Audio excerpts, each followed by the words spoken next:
Assalamualaikum warahmatullahi wabarakatuh.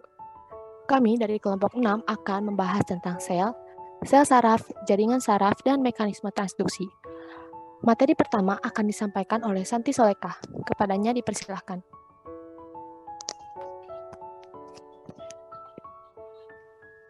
Definisi dan sejarah tentang sel. Sel adalah satuan unit terkecil makhluk hidup yang merupakan dasar penyusun bagian-bagian tubuh. Sel pertama kali diobservasi dan diidentifikasi oleh fisikawan Inggris bernama Robert Hooke pada tahun 1665. Kemudian, dua ilmuwan Jerman, Schwann dan Schleiden mengemukakan prinsip dasar baru sel pada tahun 1893. Teori mengenai sel terdiri dari tiga prinsip berikut. Pertama, semua makhluk hidup tersusun dari satu sel atau lebih. 2. Sel adalah unit dari struktur dan fungsi pada makhluk hidup. 3. Sel-sel lainnya berasal dari proses penggandaan atau replikasi sel yang telah ada sebelumnya. Karakteristik sel. Sel sangat kompleks namun teratur. Sel memiliki program genetik dan memiliki cara untuk menggunakannya. Sel mampu memperbanyak diri. Sel membutuhkan, memperoleh, dan menggunakan energi. Sel melakukan berbagai reaksi kimiawi. Sel terlibat dalam berbagai aktivitas mekanis. Sel mampu merespon terhadap berbagai rangsang. Sel mampu mengatur diri. Fungsi dasar sel. Sel dapat memperoleh makanan dan oksigen dari lingkungan sekitar. Dari makanan dan oksigen yang ia dapat melalui reaksi kimia, sel dapat menghasilkan energi, mengeluarkan produk sisa reaksi kimia yang terjadi di dalam tubuh sel ke lingkungan sekitar, membentuk protein dan komponen lainnya untuk keperluan pertumbuhan dan perkembangan sel, melakukan pengontrolan secara dominan saat terjadinya pertukaran bahan atau zat-zat antara sel dengan lingkungannya, memindahkan bahan atau zat-zat antar sel yang satu dengan yang lain, memiliki kepekaan dan respon terhadap segala perubahan yang terjadi pada lingkungan sekitar, misalnya kandungan nutrisi, kadar pH, tingkat keasaman, temperatur lingkungan, dan sebagainya. Sebagian sel dapat bereproduksi yaitu dengan cara membelah diri, melakukan metabolisme. Tipe-tipe sel. Sel eukariot. Ukuran sel berkisar antara 10 sampai 100 mikron. Struktur sel yang kompleks atau organel sel dan multiselular. Reproduksi secara mitosis atau sel tubuh maupun meiosis atau sel kelamin dapat bersifat autotrof atau heterotrof. Sel prokariot. Ukuran sel berkisar antara 1 sampai 10 mikron. Uniselular yang membentuk koloni atau filamen. Bentuk sel terdiri dari bulat, batang, dan datar.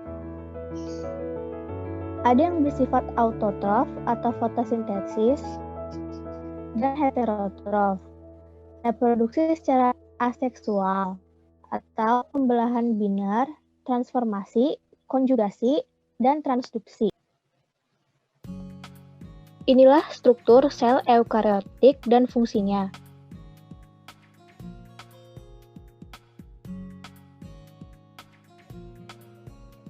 Berikut perbedaan sel tumbuhan, sel hewan, dan sel bakteri.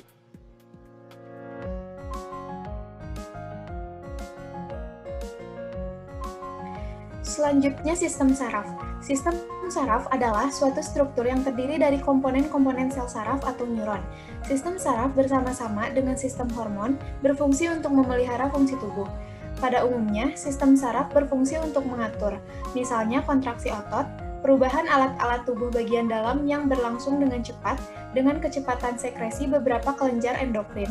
Sistem saraf juga berperan untuk memberikan tanggapan terhadap rangsangan tersebut. Sel saraf yang menerima rangsangan disebut sebagai reseptor, sementara sel lainnya yang menanggapi rangsangan disebut sebagai efektor. Berikut adalah struktur dari sistem saraf. Jaringan saraf terbagi menjadi dua, yaitu ada sel saraf atau neuron dan sel penyokong atau neuroglia. Nah, sel saraf neuron ini berfungsi sebagai penghantar impuls. Selanjutnya, saya akan menjelaskan mengenai neuron. Nah, neuron ini berperan untuk menerima, mengintegrasikan, dan menghantarkan pesan elektrokimiawi. Struktur dari sel saraf atau neuron ini yang pertama ada badan sel saraf atau soma, yaitu tempat sintesis dan integrasi impuls saraf. Yang kedua ada dendrit, yaitu mengumpulkan pesan yang datang dan menuju ke soma, input processing. Yang ketiga ada neurit atau akson. Ini berfungsi mengantarkan impuls saraf ke sel saraf lain atau output.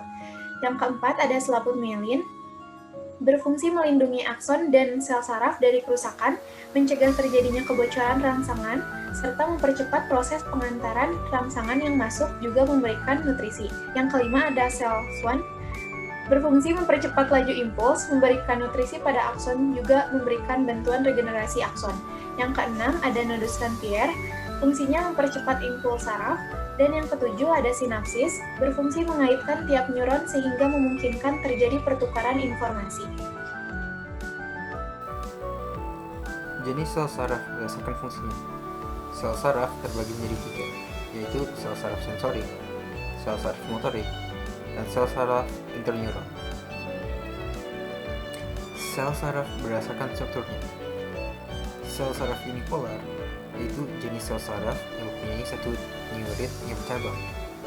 Sel saraf bipolar yaitu jenis sel saraf yang mempunyai satu dendrit dan satu neurit.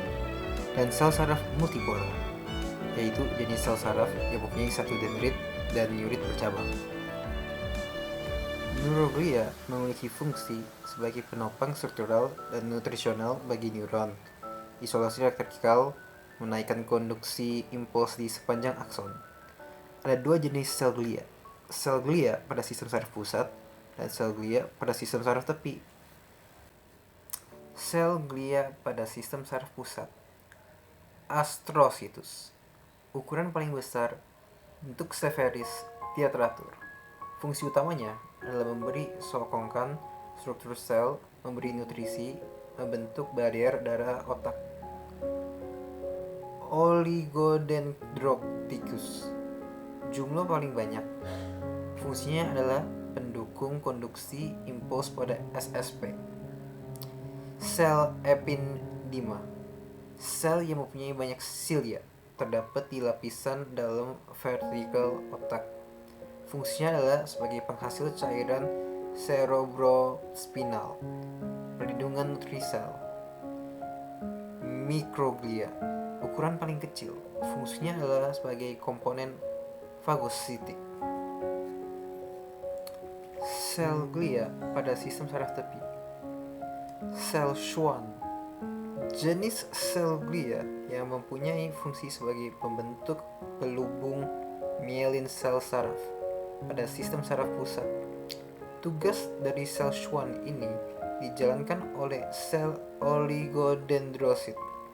Proses pembentukan selubung mielin dimulai dari penyatuan sitoplasma sel Schwann yang membentuk gulungan.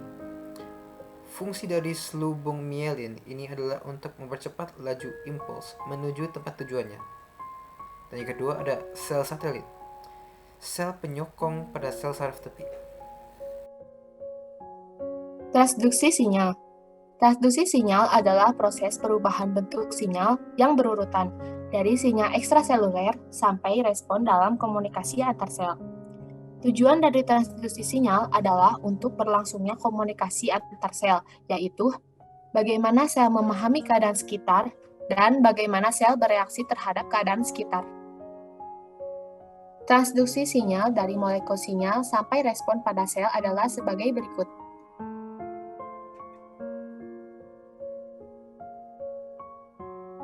Bentuk proses pemberian sinyal antar sel. 1. Endokrin. Molekul sinyal, hormon. Mediator sinyal, peredaran darah. Jarak ke sel dan target, jauh atau ke seluruh tubuh. Contohnya, adrenalin, kortisol, estradiol, glukagon, insulin, testosteron, dan tirosin. 2. Parakrin. Molekul sinyal, lokal mediator. Mediator sinyal, medium ekstraseluler. Jarak ke sel target, dekat atau sekitar sel. Contohnya EGF, PDGF, NGF, histamin, dan gas NO. 3. Sinapsis. Molekul sinyal, neurotransmitter. Mediator sinyal, akson. Jarak ke sel target, jauh atau ke seluruh tubuh. Contohnya asetilkolin, dan GABA. Keempat, adanya kontak antar sel.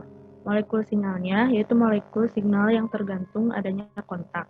Mediator sinyalnya kontak langsung dengan membran plasma. Jarak ke sel target yaitu paling dekat. Contohnya protein delta atau dalam perkembangan embrio dan protein dalam respon imun.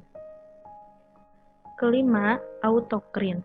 Autokrin ialah suatu sel yang mengekspresikan molekul dan molekul tersebut bekerja atau berpengaruh terhadap sel itu sendiri atau sel-sel lain yang sejenis.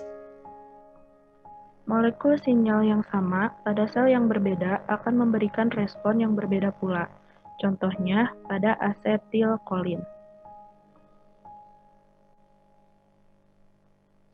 Kombinasi molekul sinyal yang berbeda yang diterima oleh suatu sel akan memberikan respon yang berbeda.